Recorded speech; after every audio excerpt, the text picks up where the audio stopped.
안녕하세요. 네이버 카페 경제학 짱 박사를 운영하고 있는 짱 박사입니다. 우리 중등 임용 경제학 준비하시는 수험생 여러분들 아마 기출문제 거의 바이블처럼 생각하고 계시죠? 그런데요, 오늘 그 믿음에 대해서 한번 제대로 이야기해볼까 합니다. 아주 중요한 이야기가 될 거예요. 아, 박사님, 정말 맞는 말씀이세요. 솔직히 수험생 입장에서 매일 기출 풀고 개념 정리하는 것만으로도 벅차잖아요. 그런데 막 빽빽한 논문까지 찾아 읽을 시간이 어디 있겠어요. 그래서 박사님께서 직접 이렇게 팔을 걷어붙이고 나서셨다고요? 네, 바로 그겁니다. 제가 얼마 전에 저희 카페에 임용시험 경제 문제들이 과연 괜찮은가? 이걸 분석한 논문을 하나 올렸거든요. 근데, 다들 너무 바쁘셔서 그런지 잘 안 보시더라고요. 근데 이게 진짜 정말 중요한 내용이라서요. 아, 이건 안 되겠다. 제가 직접 핵심만 쏙쏙 뽑아서 설명해 드려야겠다 싶어서 이 자리를 마련했습니다. 자, 그래서 오늘은 이런 순서로 한번 가보려고 합니다. 우선 우리가 믿고 있는 기출문제에 어떤 허점이 있는지부터 짚어보고요. 제가 어떤 방식으로 분석했는지, 그리고 그 결과 찾아낸 정말 치명적인 오류 유형들은 뭔지 낱낱이 보여드릴게요. 그리고 마지막엔 그래서 우린 어떻게 공부해야 하는가, 이 최종 조언까지 드릴 테니까요.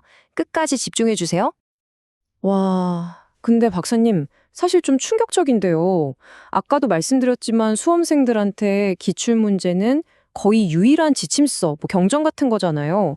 이걸로 출제 경향도 파악하고 내 실력도 가늠하고. 근데 여기에 문제가 있을 수 있다는 건가요?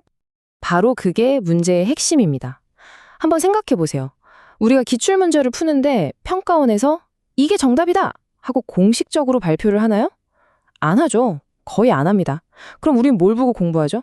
네, 학원 강사님들이 만든 답안이나 스터디에서 만든 가답안 같은 걸 보게 되죠. 근데 만약에 그 문제 자체에 혹은 그 가답안에 오류가 있다면요. 생각만 해도 끔찍하죠. 심지어 2002년 이후로 평가원이 이 문제 잘못 냈습니다 라고 인정한 게 딱 한 문제뿐이에요. 이게 뭘 의미하겠어요? 우리가 틀린 개념을 맞는 거라고 철석같이 믿고 외우고 있을 수도 있다는 겁니다. 그래서 제가 이건 안 되겠다 싶어서 직접 파고들기 시작한 겁니다. 자그마치 2002년부터 2019년까지 18년치예요.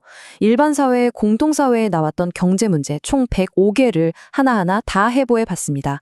이 문제가 과연 제대로 된 문제인지 말이죠. 자, 이 105개의 문항을 좀 뜯어보니까요. 재밌는 게 보이더라고요. 이 그래프 좀 보세요. 미시경제학이 거의 절반에 가깝죠? 45.7%니까요. 압도적이에요.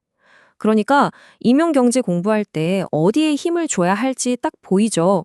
그 다음이 거시, 그리고 국제경제학 순이었습니다. 와, 105개를 다 분석하셨다니 정말 대단하신데요. 그럼 이제 제일 궁금한 거예요. 대체 어떤 오류들이 있었던 건가요? 박사님, 저희 수험생들이 혹시라도 잘못 외우고 있을지도 모를 그 치명적인 오류 유형들 지금 바로 공개해 주시죠. 네, 좋습니다. 크게 세 가지 유형으로 나눌 수 있는데요. 첫 번째는 이건 정말 제일 심각한 건데 바로 제시문 내용 자체가 틀린 경우입니다. 이게 뭐냐면 문제의 지문이나 보기에 나온 경제학 개념, 이론, 심지어 그래프가 그냥 틀린 거예요. 비유하자면 재료가 상했는데 이걸로 맛있는 요리를 만들어 보라는 거나 마찬가지죠. 실제 사례를 한번 볼까요? 자, 이게 2011년도 기출문제에 나왔던 건데요. 소득이 증가하면 수요는 감소하지 않는다는 말이 나와요. 뭔가 이상하지 않으세요? 경제학 원론 첫 시간에 배우는 거잖아요. 수요랑 수요량은 완전 다른 개념이죠. 소득이 변하면 수요 곡선 자체가 움직이는 수요의 변화인데 이걸 그냥 뭉뚱그려서 표현한 거예요. 이런 기초적인 실수가 버저지 문제에 나왔다는 겁니다. 자, 두 번째 유형으로 넘어가 볼게요. 이건 제시문 조건이 부족한 경우입니다. 문제가 틀렸다기보다는 미완성된 문제라고 할 수 있어요. 답을 구하려면 꼭 필요한 재료, 그러니까 핵심 조건이나 가정을 쏙 빼놓고 출제하는 거죠. 이러면 문제가 안 풀리거나 답이 여러 개가 나올 수 있게 됩니다. 아하, 그런 경우도 있군요.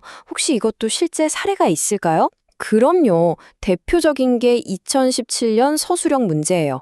오형권 거래제도에 대한 문제였는데 글쎄, 각 기업이 처음에 오염 배출권을 얼마나 받았는지, 이른바 초기 할당량에 대한 정보가 아예 없었어요.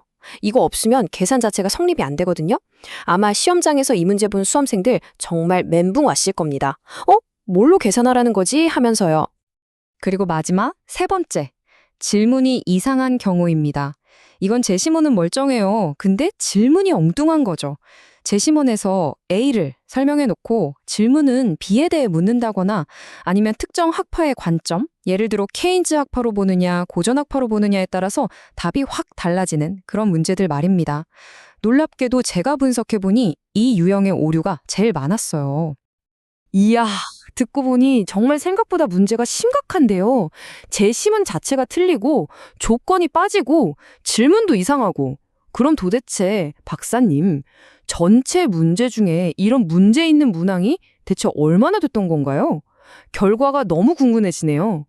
결과를 보고 저도 정말 놀랐습니다. 자, 공개합니다. 바로 17.1%입니다. 제가 분석한 105개 문항 중에 무려 18개가 문제가 있었다는 뜻이에요. 계산해보면 대략 6문제 풀면 그중 하나는 오류가 있는 셈이죠. 이게 바로 우리가 그토록 믿었던 기출문제의 진짜 모습이었습니다. 이걸 분야별로 쪼개보면 문제는 더 심각해져요. 이 그래프를 보시면 아까 출제 비중이 제일 높다고 했던 미시경제학 있죠? 오류율도 20.8%로 제일 높아요. 제일이 많이 출제되는데 오류도 제일 많다는 아이러니한 상황인 거죠. 공통사회 과목도 만만치 않아요. 오류율이 20%나 됐습니다. 와, 정말 충격적이네요. 듣고 있는 수험생분들 아마 지금 머리가 복잡하실 것 같아요. 아니, 그럼 어쩌라는 거지? 기출문제를 풀지 말라는 건가? 싶으실 텐데요. 박사님, 이런 함정들을 피해서 똑똑하게 공부할 수 있는 방법 분명히 있겠죠. 당연히 있습니다. 그렇다고 기출문제를 버릴 순 없죠. 핵심은 이거예요. 이제부터 기출문제를 비판적으로 보자. 무작정 외우는 게 아니라요. 자, 첫째, 일단 의심하세요. 이게 당연한가? 이 조건이 맞나? 하고요. 둘째, 문제에 필요한 조건이 다 있는지 꼼꼼하게 체크하는 습관을 들이세요. 이 조건이 빠졌는데? 하고 찾아낼 수 있어야 합니다. 셋째, 이 출제자가 진짜 묻고 싶은 경제학 원리가 뭘까? 그 핵심을 꿰뚫어 보려고 노력해야 하고요. 마지막으로 혹시 이건 다른 학파 관점에서 보면 답이 달라지지 않을까? 이런 생각까지 할 수 있다면 여러분은 이미 고수입니다. 이제 더 이상 기출문제 답만 달달 외우는 식의 공부는 통하지 않습니다. 어쩌면 위험할 수도 있고요. 문제에 숨어있는 함정을 찾아내고 그 너머에 있는 진짜 경제 원리를 파악하는 힘. 이게 바로 진짜 실력이죠. 결국 단순한 암기가 아니라 이런 비판적 사고가 여러분을 합격으로 이끄는 최종 열쇠가 아닐까요?